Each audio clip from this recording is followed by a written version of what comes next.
and Homestead. Today we are going to make bone broth from deer or venison bones. Our first step is, of course, to harvest the deer. Once that's done and we get the shoulders and ham bones, you can also use neck bones, ribs, any part of the deer will work. We are using the shoulder and ham bones. We have 4 hams and 2 shoulders, and the shoulders have 2 pieces to them. They break apart off of this, so you have this and then another piece of the bone. So the first thing that we do is put it into the slow cooker, and then we are going to use our carrots and our celery and our onions. I do not peel the onions because at the end, when the broth comes off, the onion peels. It is what gives it the rich brown color. This is a batch that we did previously. It was either a week or 2 ago, and it's turned out really well. None of the vegetables have to be finely chopped. You can just dice and cut, take the ends off, any bad spots out, and then you can just cut and throw in.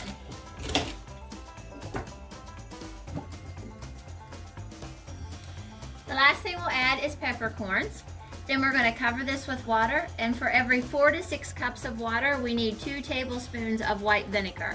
The vinegar is what will help draw the marrow out of the deep part of the bone and help our bone broth be extra full of minerals and nutrients. We've added the peppercorns. I have 6 cups of water, and I'm going to add 2 tablespoons of white vinegar. We just use this kind. The bones and the vegetables need to be covered with water. So we're going to do a couple more batches of water so it's covered nicely. We have all of our water added. As you can see, it's just even with the bones. I start the slow cooker at 350 degrees. Once everything heats up, I will turn it back to 250 degrees.